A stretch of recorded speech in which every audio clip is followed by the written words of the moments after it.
لقد كان في قصصهم عبرة لأولي الألباب. به نام خداوند بخشنده و مهربان.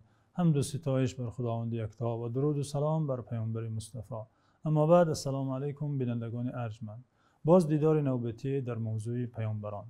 دوستان عزیز، چنانکه که علم روانشناسی میگوید انسان طبیعتاً برای خود همیشه الگوی، یعنی نمونه میجوید و میخواهد الگو داشته باشد تا با او تقلید کند و او را پیروی نماید. در عصر حاضر نیز کشورهای معینه یا جهت‌های مخصوصی از این نیاز فطری آدمان استفاده نموده با هر مقصد چه بسا الگوها و یا به تعبیر خودشان ستاره ها میسازند. برای مردم با صفات و اخلاق معینی که پنجدنی آن اخلاق را در جامعه ها میخواهند الگوها میسازند، ستاره ها نامشان میدهند تا مردمان به خصوص نسل جوان با آنها تقلید و پیروی کنند. پس الگوی یافتن، الگوی داشتن، این از طلبات فطری انسان است. به عباره دیگر ناگزیر انسان باید الگوی داشته باشد. اما بیایید این سوال را مطرح می نماییم که آیا از پیامبران دیده کسی بهتر، بزرگتر، شایسته تر برای الگو قرار دادن هست؟ البته نه. از این خاطر شناخت نبوت و انبیا از هر درس دیگری مهمتر و از هر کار دیگری مقدمتر است تا با شناخت آنان تقلید و پیروی به آنان میسر گردد. سبب دیگر زیرا شناخت پیامبران و ایمان داشتن به آنان رکنی از ارکان ایمان است. و تعالی فرموده است: آمن الرسول بما انزل الیه من ربه والمؤمنون كل آمن بالله و ملائکته و کتبه و رسله لا نفرق بین احد من رسله. پیامبر به آنچه از سوی پروردگارش به او نازل شده است ایمان آورده است و مؤمنان نیز همگی به خداوند و به فرشتگان، به کتابها و به پیامبران خداوند ایمان آوردند.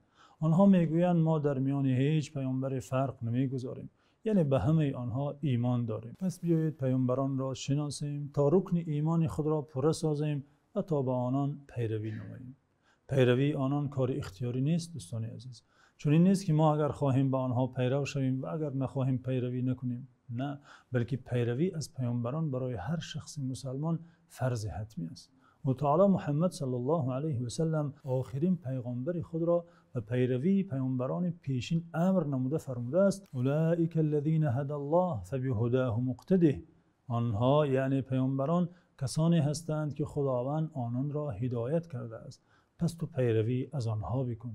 امام بغوی گفته است: فبهداهم ای بسنتهم و سیرتهم، یعنی به سنت آن پیامبران قبلی و رفتار آنان اقتدا بکن. امام ابن کثیر گفته است: و اذا کان هذا امرا للرسول صلی الله علیه و سلم فامته تبع له. پس اگر او تعالی آخرین پیامبرش محمد صلی الله علیه و سلم را به پیروی نمودن پیامبران پیشین امر نموده است، همانا این سفارش به امت نیز روانه می‌گردد. یعنی امت ایشان نیز وظیفه دار است تا به پیامبران قبلی اقتدا کند. اقتدا آنگاه امکان پذیر است دوستان گرامی که شخص کسی را که میخواهد به او اقتدا کند شناسد. پس میباید با پیامبران و داستان و روزگار آنان آشنا شویم تا توانیم به آنها اقتدا نماییم.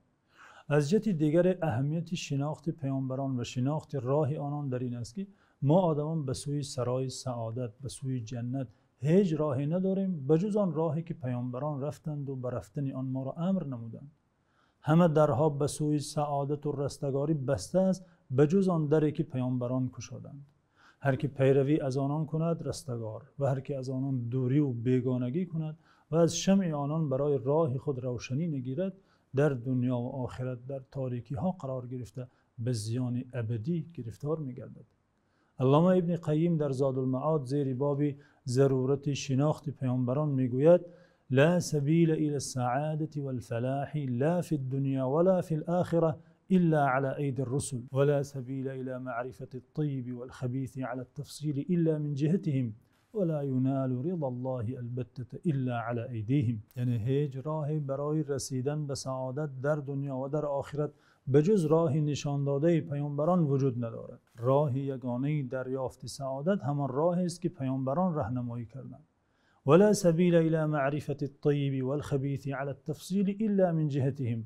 و هیچ امکان برای شناخت پاک و زشت به طور مفصل وجود ندارد مگر از درس هایی که از طرف پیامبران است. و هیچ کسی به رضای خداوند رسیده نمیتواند مگر در آن صورت که هدایت پیامبران را پذیرد و به متابعتهم یتمیز اهل الهدى من اهل الضلال و معیار هدایت و ضلالت پیروی نمودن پیامبران است.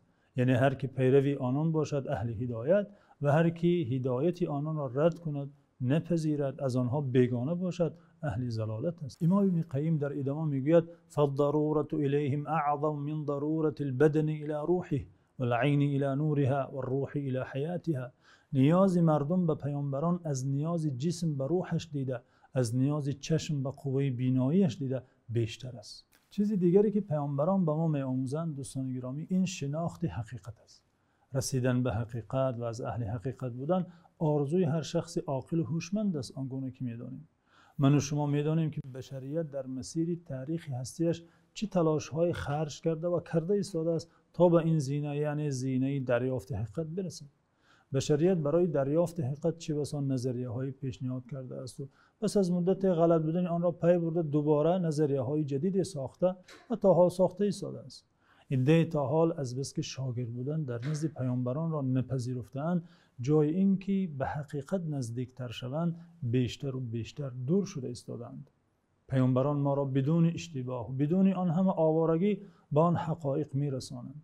حقیقت‌های مطلق را که آنگونه از خالق دانا الله متعال توسط وحی پذیرفتند به ما مردم تعلیم دادند. چه بسا ضمانت بزرگ است، چه بسا اطمینان قلب است، چه بسا راحت بخش است که کس داند دنبال کسانی روانه است که خداوند آنان را هدایت شده راه یافته گفته است. هنری برگسون فیلسوف فرانسوی برنده جایزه نوبل که یکی از فیلسوفان شهیر جهان معاصر است میگوید در طول تاریخ جماعت‌های بشری بدون علم و فلسفه، بدون فنون و ترقی یافت شده است و یافت می شود، ولی هیچ گروه آدمیان بدون دین یافت نشده است. رابرت میلیکن فیزیکدان آمریکایی و دیگری از برندگان جایزه نوبل میگوید مهمترین چیز در حیات ما آدمان ایمان به معنویات، ایمان به ارزش‌های اخلاقی است.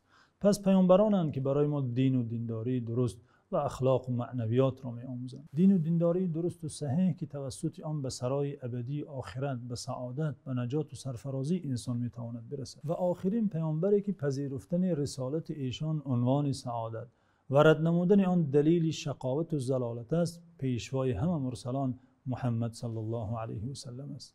پیامبری که من و شما با فضل و رحمت الهی از جمله پیروان ایشان هستیم.